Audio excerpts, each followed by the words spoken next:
Ya, kita mulai, Pak.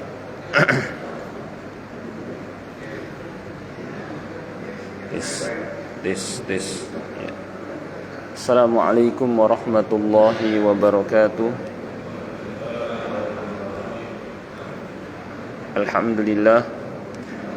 Alhamdulillahi rabbil alamin. Wabihi nasta'in ala umurid dunya waddin. Ashhadu an la ilaha illallah al-malikul haqqul mubin. Wa ashhadu anna muhammadar rasulullah sadiqul wa'dil amin. Allahumma salli wa sallim ala nabiyyina Muhammad wa ala alihi wa sahbihi ajma'in. Amma ba'd. Pertama-tama kita panjatkan puja dan puji syukur kehadirat Allah Subhanahu wa taala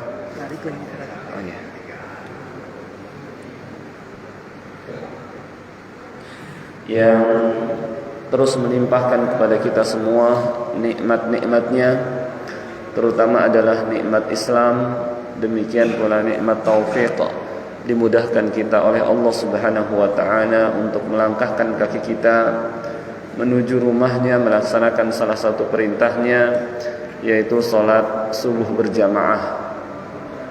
Salawat dan salam tidak lupa kita sampaikan kepada Nabi kita, Nabi Muhammad sallallahu alaihi wasallam, kepada keluarganya, para sahabatnya, dan orang-orang yang mengikutinya hingga hari kiamat.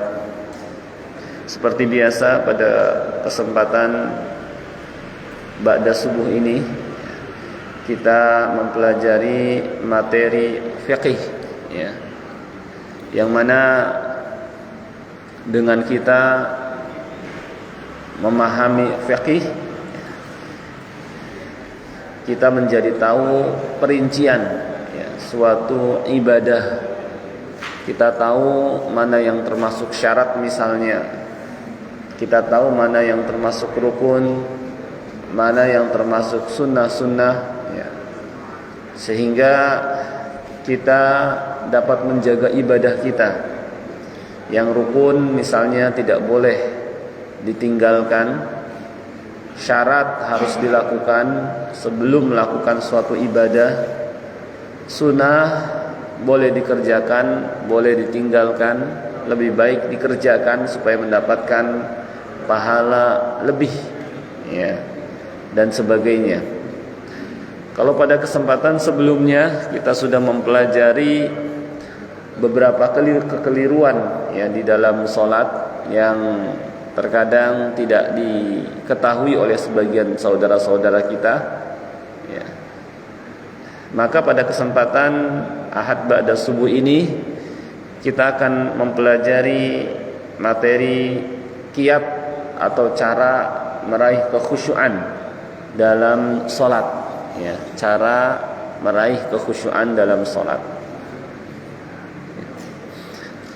Perlu diketahui bahwa khusyuk, ya, adalah ruhnya sholat. Ruh itu ibarat bahan bakar, ya, terhadap api yang kalau ingin apinya besar, maka bahan bakarnya harus ditingkatkan, ya. Demikian pula sholat, kalau seseorang ingin mendapatkan pahala besar dari sholatnya, maka khusyuk pun harus ditingkatkan, ya. Khusyuk harus ditingkatkan. Kalau khusyuknya kurang, maka pahala yang diperoleh juga berkurang. Oleh karenanya Nabi sallallahu alaihi wasallam pernah bersabda, "Innar rajul la yansarif wa ma kutiba lahu illa usyru salatihi tus'uha thumnuha subu'uha sudusuha khumsuha rubu'uha thuluthuha au nisfuha." Ya.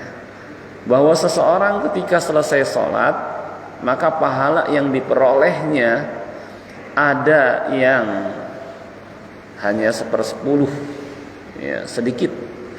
Ada yang 1/9, ada yang 1/8, ada yang 1/7, Ada yang 1/6, ada yang 1/5, 1/4, 1/3, atau ada pula yang separuhnya itu sudah sangat besar sekali. Kata ulama, kenapa dia dapatkan pahala ada yang 1/10, 1/9 dan seterusnya? Ini dipengaruhi oleh kekhusyuannya. Semakin besar khusyuknya, semakin dia tingkatkan kekhusyuan, ya, maka semakin besar pahala yang diperolehnya. Tetapi ketika kekhusyuannya kurang, ya pahala yang diperolehnya juga berkurang. Selanjutnya, apa yang dimaksud dengan khusyuk? Ya.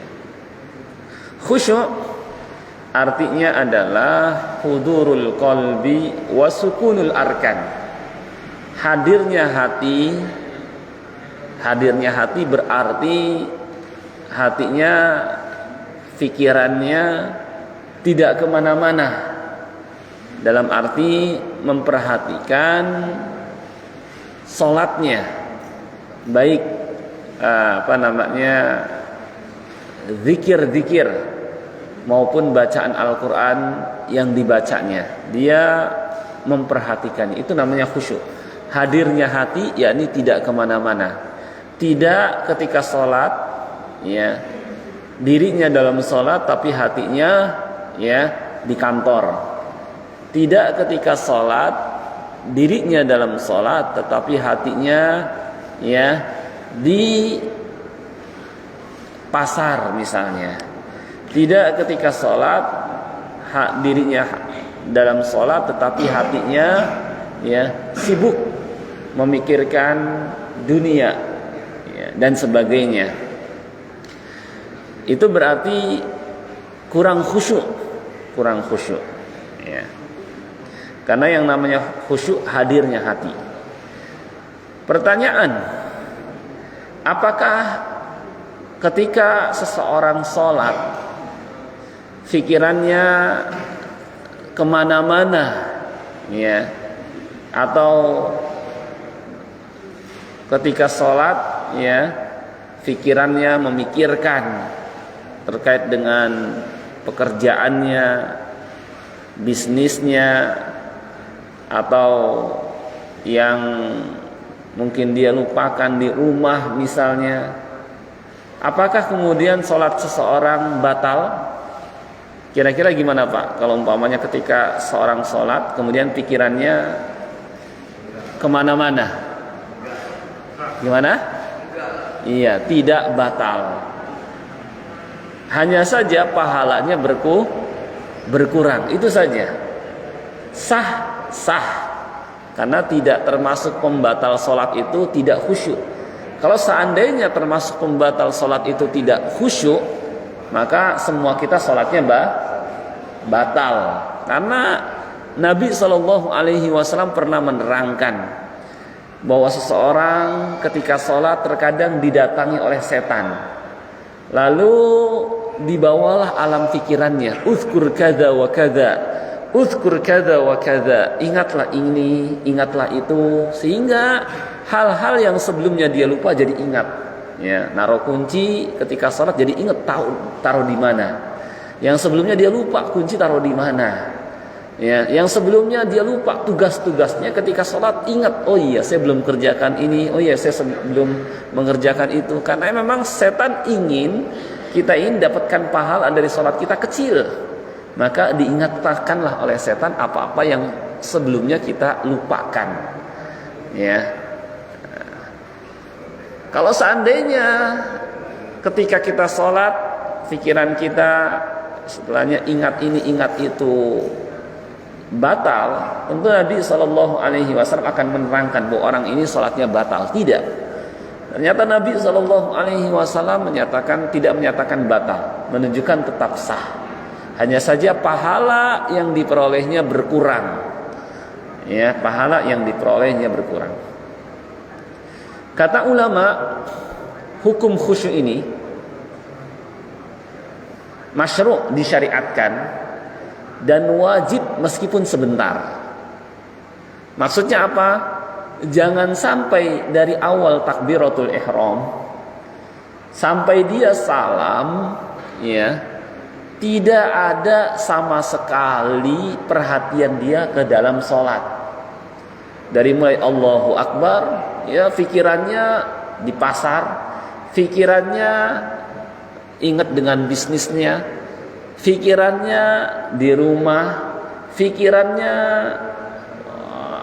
pokoknya terkait dengan dunia saja, ya, jangan sampai. Maka harus ada, meskipun cuma sebentar, Allahu Akbar, kita agungkan Allah.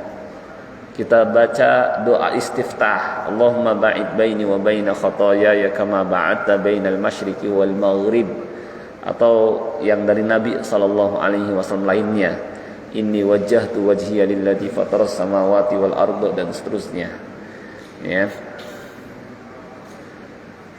Dia sempatkan pikirkan bahwa dia dalam sholat, bahwa dia ketika membaca Al-Fatihah misalnya, a'udzu billahi minasyaitonir rajim, bismillahirrahmanirrahim, alhamdulillahi rabbil alamin. Dia fikirkan bahwa memang yang berhak dipuji adalah Allah Rabbul alamin ar-rahmanir rahim, dan seterusnya.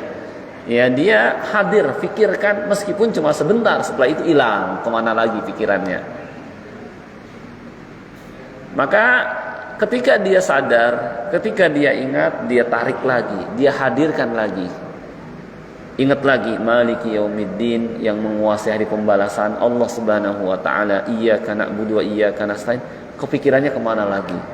Ketika seperti ini, tarik lagi. Seperti itulah yang perlu kita lakukan kalau ingin pahala kita besar.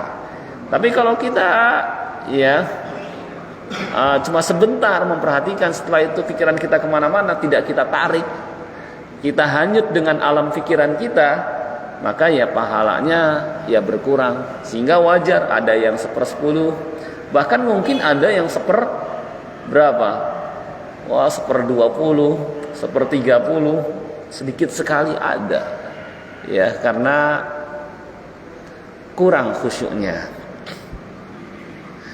Nah itu.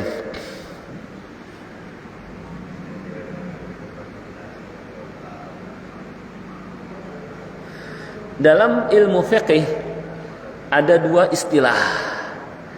Yang pertama istishab hukum, yang kedua istishab dzikr. Ya. Maksudnya ketika seseorang sholat, ya, dia harus istishab hukum. Apa maksud istishab hukum? Dari awal takbir sampai dengan salam, ya, dia tidak merubah yang namanya niat bahwa dia dalam sholat, tidak di luar sholat. Ini namanya istishab hukum. Ini wajib, ya, nggak boleh dia merubah niat. Yang kedua istishab dzikr, dalam arti dia perhatian terus dari awal sampai akhir. Ini hukumnya sunnah. Sama seperti puasa, ada istishab hukum dan ada istishab dzikr. Seseorang kalau ingin terus dianggap puasa, jangan sampai merubah niat ingin membatalkannya. Saya nggak mau puasa, saya ingin buka saja. Meskipun dia nggak makan, meskipun dia nggak minum, kalau sudah niatnya dia robah untuk membatalkan, batal puasanya. Karena nggak boleh dia batalkan. Nah, istishab dzikr, mengingat terus nggak mungkin. Mengingat terus bahwa dia dalam puasa, pasti pikirannya kemana-mana.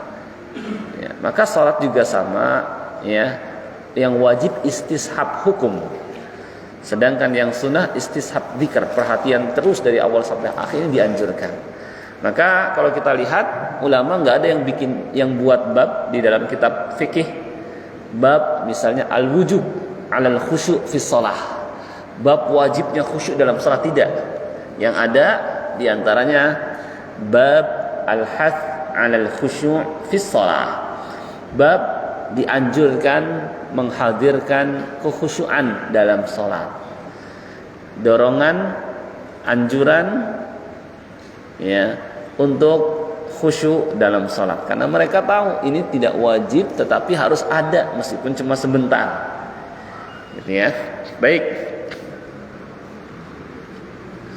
khusyuk ini memiliki keutamaan ya. Agar seseorang dapat meraih kekhusyuan ada beberapa caranya. Di antaranya jelas yang pertama bersandar kepada Allah, berdoa kepadanya agar dikaruniakan kekhusyuan. Di antaranya dengan doa yang dipanjatkan Rasulullah sallallahu alaihi wasallam, Allahumma inni a'udzubika min ilmin la yanfa' wa min qalbin la yakhsha' wa min nafsin la tashba' wa min da'watin la yustajabu laha. Ya Allah, aku berlindung kepadamu dari ilmu yang tidak bermanfaat, dari hati yang tidak khusyuk, dari jiwa yang tidak pernah puas, dan dari doa yang tidak dikabulkan. Maka berdoalah kita kepada Allah Subhanahu wa taala agar dikaruniakan kekhusyuan. Wa min qalbin la yakhsha, dan dari hati yang tidak khusyuk. Ya. Ini yang pertama. Ya, supaya kita dapat meraih kekhusyuan. Yang kedua adalah kita ingat akan keutamaan khusyuk. Apa keutamaan khusyuk? Disebutkan di surah Al-Mu'minun. Ya. Qad aflahal mu'minun alladzina hum fi salatihim khashi'un. Sungguh beruntung orang-orang yang beriman, yaitu orang yang khusyuk dalam salatnya. Allah nyatakan keberuntungan ya bagi orang yang khusyuk ketika salat. Dia akan termasuk orang yang beruntung. Ya. Beruntung apa? Ya, bahagia memperoleh apa yang dia cita-citakan, masuk ke dalam surga. Maka di akhir ayat, bukan di setelah menerangkan sifat orang-orang yang beriman dan bahwa mereka akan memperoleh keberuntungan, Allah berfirman, ulaika humul warithun. Mereka lah orang-orang yang akan mewarisi, alladzina yarithunal firdausa hum fiha khalidun, yaitu yang akan mewarisi surga dan bahwa mereka akan kekal di dalamnya selama-lamanya. Ya, masuk surga kalau kita khusyuk. Ya. Dijamin memperoleh keberuntungan kata Allah Subhanahu wa taala. Ya.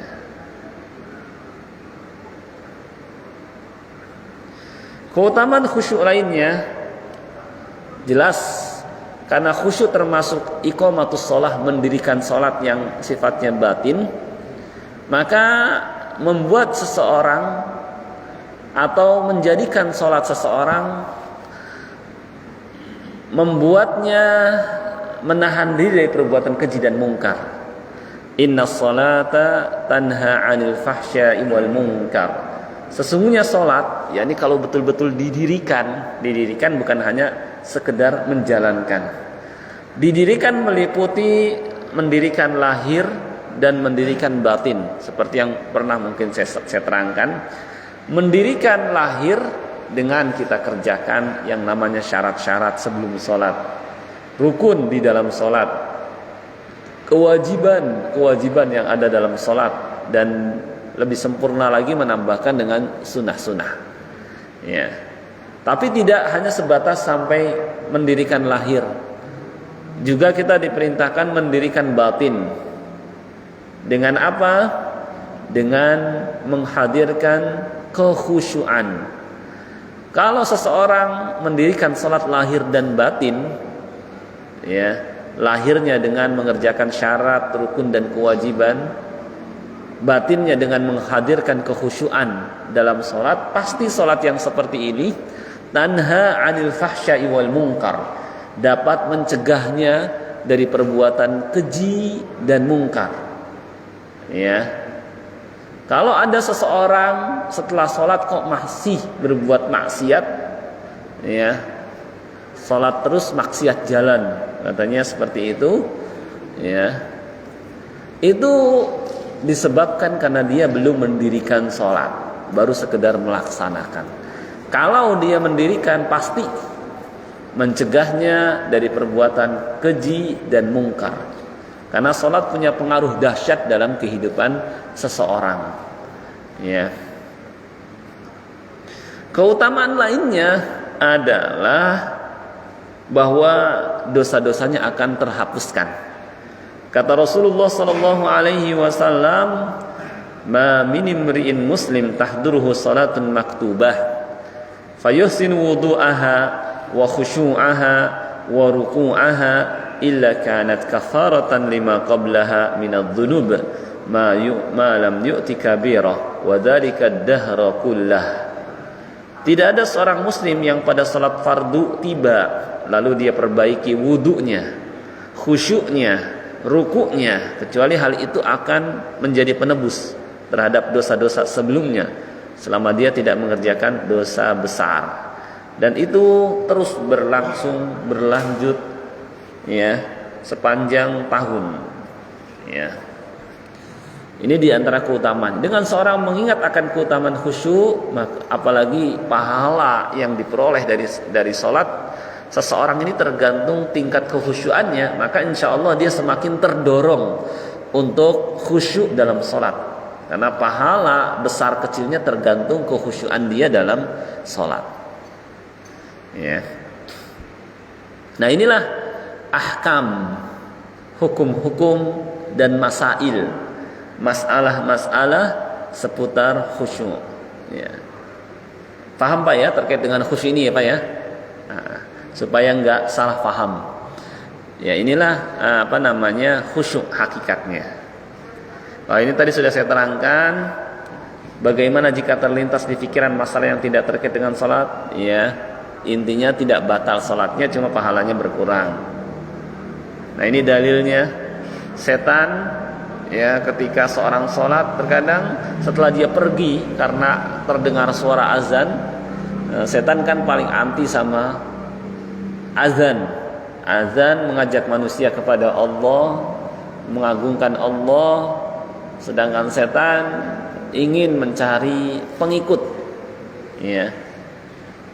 Kalau azan bertentangan dengan seruan setan. Setan menyeru agar manusia tidak beribadah kepada Allah, meninggalkan kewajiban agama supaya sama menjadi temannya di neraka. Ya. Allah menerangkan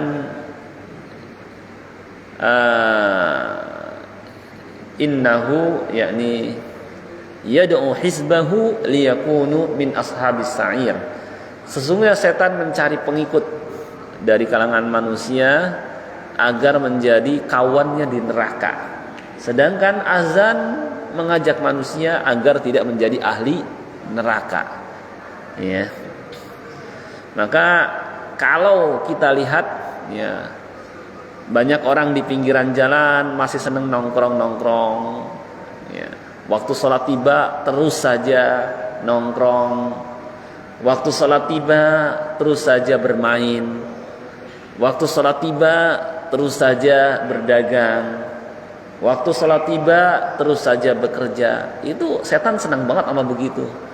Ya senang banget. Wah saya punya banyak teman. Itu teman-temannya setan itu yang masih saja nongkrong di pinggir jalan, yang masih saja sibuk bekerja, yang masih saja sibuk berdagang, yang masih saja di depan permainan, di depan televisi. Itu teman-temannya setan. Istilahnya, wah ini dia nih, kawan-kawan saya nih. Ya, saya senang dengan mereka. Ya, itu kekasihnya setan kalau yang seperti itu. Kalau kita lihat ada yang seperti itu. Ya. Dan saya lihat masih banyak yang seperti ini. Ya. Kita datang ke sini untuk sholat, untuk apa? Ke taklim ini saja. Tadi ya kita lihat di pinggiran jalan masih ada yang ngobrol-ngobrol di warungnya. Masih juga ada yang di warnet ya, main game sampai pagi, remaja-remaja ini seperti ini. Nah, itu teman-temannya setan, kekasihnya setan. Kalau seperti ini ya, orang tua harus tanggap. Jangan sampai biarkan anaknya ya keluyuran semalaman, enggak pulang, enggak ditanya. Itu orang tua yang enggak sayang sama anak. kalau sampai seperti itu. Biarin, nggak ditanya. Ya. Giliran hewan piaraannya, ya, ayam misalnya, di malam hari jatuh anak ayam, dia keluar malam-malam bangun memperhatikan hewan piaraannya, tapi anaknya sendiri nggak ditanya, biarin aja kelayapan sampai pagi, pulang pagi. Itu orang tua yang nggak sayang sama anak kalau sampai seperti itu. Ya, membiarkan anaknya terjerumus dan membiarkan anaknya mendatangi jurang. Kalau sayang tentu dia tarik, jangan ke jurang, itu bahaya, kamu bakal celaka. Gitu. Tentu dia akan ingatkan. Termasuk juga membiarkan anaknya terus tidur sampai lewat waktu sholat. Itu termasuk orang tua yang tidak sayang sama anak. Ya, kasihan dia pulangnya malam habis kerja. Ya, kan bisa bangunin dulu, terus kemudian ya keremang karena lelahnya bukan main, ya bisa istirahat lagi. Tetap harus dibangunkan, karena kalau tidak dibangunkan sama saja membiarkan dia meninggalkan sholat dan siap menjadi ahli neraka. Ya, bagaimana kalau misalnya di rumah kebakaran, ya, kemudian ada anak di situ lagi tidur, apa dibiarin? Orang tua yang sayang dia akan, ya, bangunkan. Kalau nggak bangun diseret. Nah seperti itu harusnya dia berlakukan untuk sholat. Nggak mau bangun ditarik, ya, demi keselamatan dan kebahagiaannya saya harus narik meskipun dengan paksa. Nah seperti itu baru sayang sama anak. Ya, kalau mau dipercikan air bagus lagi, bangun. Ya, seperti itu. Baik, hukum berikutnya sedikit lagi. Karena yang namanya khusyuk itu meliputi hadirnya hati. Yang kedua adalah sukunul arkan, diamnya anggota badan, ya. Lalu bagaimana bergerak dalam sholat? Sedangkan dalam khusyuk dituntut untuk diamnya anggota badan. Lalu bagaimana hukumnya bergerak dalam sholat? Ulama menerangkan bahwa bergerak dalam sholat itu ada 5 hukum. Ada 5 hukum, ya, tidak 1 hukum, tapi ada 5 hukum. Inilah fikih. Ada yang wajib, ada yang sunnah, ada yang makruh, ada yang haram, ada yang mubah. Gitu ya. Yang wajib bagaimana? Yang kalau dia tidak bergerak maka batal salatnya. Misalnya dia berada di tengah hutan, di tengah padang pasir, dia sudah berusaha mencari arah kiblat, ya, cuma ternyata nggak ada yang dia ternyata salah arah kiblatnya. Berusaha bertanya kepada orang tapi nggak ditemukan. Akhirnya karena khawatir habis waktu sholat atau karena sudah tiba waktu sholat dia harus sholat. Kemudian dia sholat ternyata kiblatnya salah. Lalu kemudian ada orang yang lewat. Nah kok sholatnya menghadap ke sana? Ya. Lalu disampaikan, ya akhi, engkau telah sholat salah dalam menghadap. Kiblat itu berada di sebelah kananmu, bukan di depanmu. Maka dalam keadaan seperti ini dia wajib bergerak, ya, menghadap ke arah kanan, ya, membalikan badannya ke arah kanan. Kalau dia tetap terus menghadap di depannya sedangkan itu bukan arah kiblat, maka tidak sah sholatnya. Ini namanya gerakan yang wajib, ya.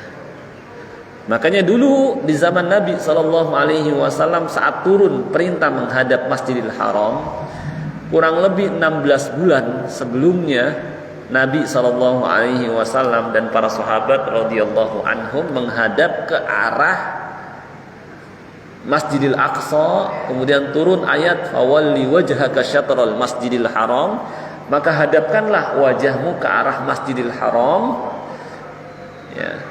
Kemudian ada para sahabat ketika itu sedang dalam keadaan sholat menghadap Masjidil Aqsa, ya, sebagian sahabat. Lalu ada sahabat yang mendatangi mereka dan berkata, ala innal qiblata tahawalat, ingat, ketahuilah bahwa kiblat telah berpindah, yakni ke Masjidil Haram, maka berpindahlah kalian menghadap ke arahnya. Sedangkan mereka ketika itu dalam keadaan salat, maka para sahabat radhiyallahu anhum dalam keadaan salat beralih menghadap ke Masjidil Haram dalam keadaan salat. Karena mereka tahu kalau tidak menghadap kiblat maka akan batal salat mereka. Ini namanya gerakan yang wajib. Contoh lainnya, Nabi Shallallahu Alaihi Wasallam pernah salat dengan mengenakan sandal yang terkena najis. Dulu Nabi SAW terkadang salat dengan mengenakan sandal. Ya, kalau sandalnya bersih, ada sandal khusus untuk ini misalnya, maka tidak mengapa. Ya, tapi kita juga harus lihat. Kalau sekarang sudah pada karpet, harus dilihat juga sandalnya. Nah, Nabi Shallallahu Alaihi Wasallam salat mengenakan sandal. Para sahabat juga ketika itu mengenakan sandal. Ya, ternyata di salah satu sendal beliau ada najis. Lalu Jibril datang memberitahukan kepada Nabi SAW, sedangkan beliau dalam keadaan sholat, bahwa di salah satu sendal beliau ada najis. Ketika ini dalam keadaan sholat, Nabi SAW melepas sendal beliau. Para sahabat yang di belakang memperhatikan beliau melepas sendal dalam sholat, mereka kemudian ikut melepas sendal. Maka setelah selesai sholat, Nabi SAW bertanya kepada mereka, ya, kenapa saya lihat kalian melepaskan sandal? Kata mereka, kami melihat engkau melepas sandalmu, kami pun ikut sama melepas sandal kami. Maka Nabi SAW menerangkan bahwa tadi malaikat Jibril datang memberitahukan bahwa pada salah satu sandalku ada najis, lalu aku lepaskan. Nah, ini gerak, melepas sandal nggak bisa diem, bisa lepas sendiri, pasti digerakkan. Ini menunjukkan boleh bergerak. Ini gerakan yang wajib, yang kalau seseorang tidak bergerak maka batal sholatnya. Kemudian ada gerakan yang sunnah. Dalam keadaan bagaimana gerakan sunnah? Ya, yaitu ketika dalam sholat misalnya ada salah satu makmum yang batal.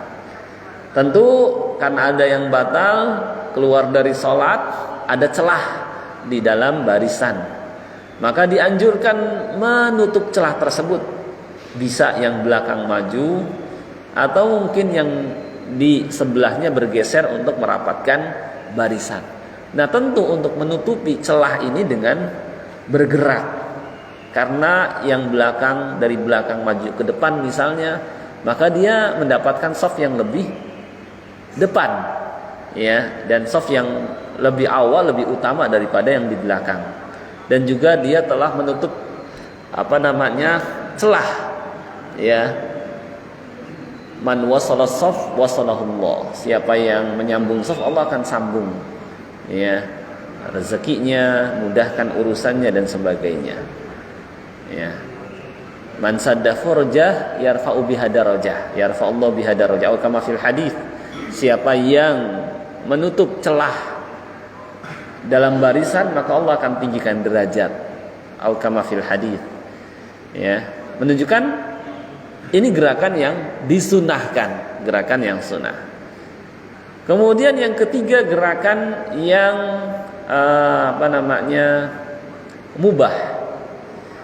yakni gerakan yang dilakukan karena ada keperluan, ya, karena ada keperluan. Misalnya ketika seorang sholat bawa anak masih kecil, balita, ya, kemudian ketika dianya sholat, balita tersebut menangis, maka supaya tidak mengganggu jamaah yang lain, dia pun kemudian menggendongnya.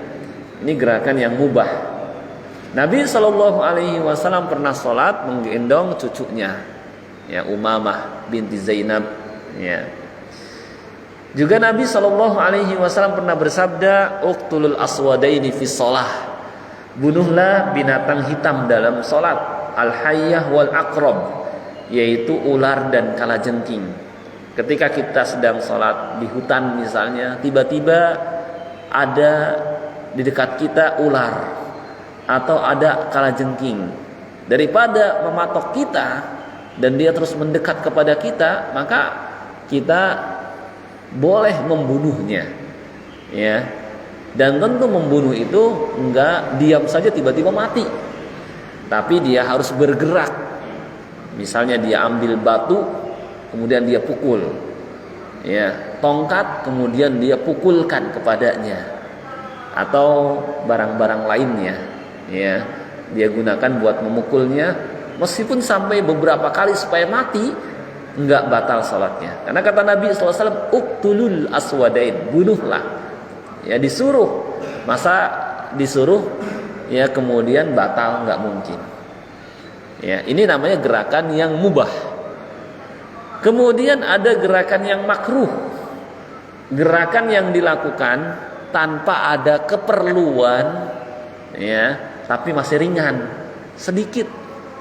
Ketika sholat, ya, dia nengok jam tangan sebentar, terus lagi sholat, ya. Ketika sholat, ya, dia mungkin memperbaiki bajunya, ya, pegang sana pegang sini, nggak ada keperluan, ya, sah, tetap sah, tetapi kurang utama. Kalau cuma sebentar, ya, kan nggak jadi, maksudnya karena bertentangan dengan kekhusyuan, yang mana bagian dari khusyuk adalah diamnya anggota badan, ya. Ya. Pokoknya dia melakukan gerakan ringan yang tidak diperlukan, tidak dibutuhkan. Ada yang seperti ini, ada. Lagi sholat, megangin apa aja, bajunya lah, ininya, merapihkan lah, misalnya. Ini namanya gerakan yang makruh. Yang terakhir gerakan yang haram, yaitu gerakan yang dilakukan sering, banyak, dan tidak diperlukan. Nah, ini dapat mengakibatkan tidak sah sholat seseorang. Ya, sholat jalan ke sana kemari, lagi sholat orang melihatnya kayak di luar sholat, ya.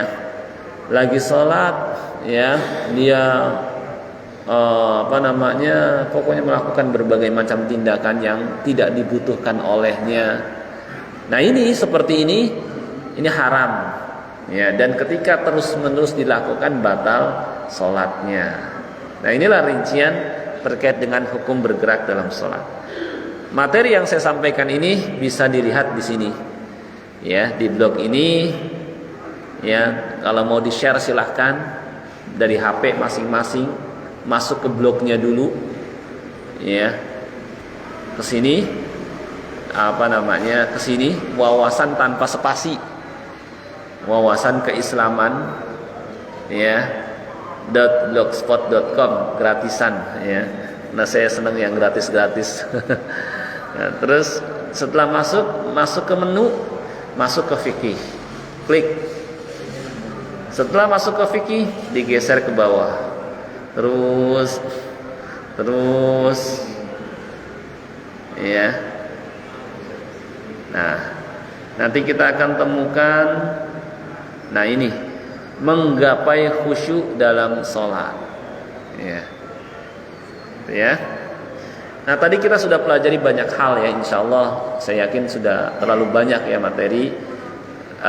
Hanya saja sebagai tambahan saja, sebagai akhir, cara atau kiat khusyuk dalam sholat, intinya berdoa kepada Allah Subhanahu Wa Taala, mengingat keutamaan khusyuk, ya, juga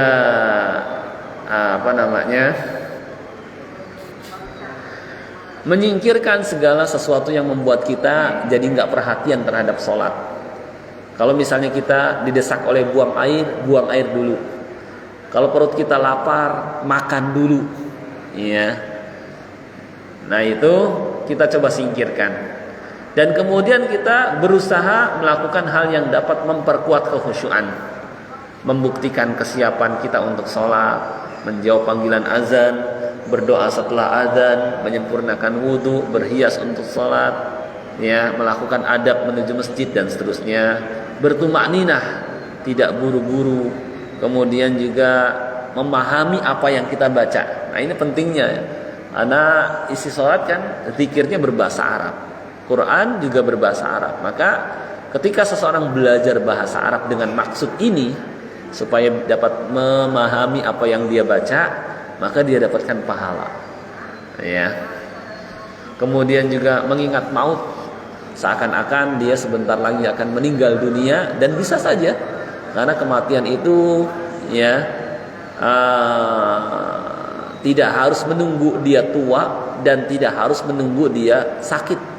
Yang muda banyak yang meninggal, yang sehat juga banyak yang meninggal, gitu ya. Kemudian mentadaburi, memikirkan, menghayati apa yang dia baca, membaca Al-Quran dengan tartil dan dengan suara yang bagus, membaca isti'adzah, minta perlindungan kepada Allah dari godaan setan, ya, sebelum membaca surah Al-Fatihah, dan menghadirkan perasaan bahwa ketika sholat dia sedang berada di hadapan Allah, ya, Robnya, Tuhannya, Rabbul Alamin. Kira-kira pantas nggak dia kurang khusyuk dalam sholat dengan banyak bertingkah, ya, melakukan berbagai macam gerakan, ya. Sama kalau umpamanya kita ada acara besar menghadap ke gubernur, presiden, kita hadir dengan khidmatnya, dengan sikap yang menunjukkan kita taat, tunduk, patuh, ya. Kenapa? Kepada Allah, Tuhannya seluruh makhluk, Tuhannya semua presiden, semua raja, semua gubernur, ya. Ya, kita tidak menampakkan sikap sopan, tunduk, patuh, dan khusyuk, dan seterusnya. Nah, inilah beberapa kiat untuk meraih kekhusyuan, ya. Saya kira ini yang bisa kita pelajari, mudah-mudahan yang sedikit ini bermanfaat. Dan sebelum ditutup, kalau ada yang ingin ditanyakan silakan. Ya.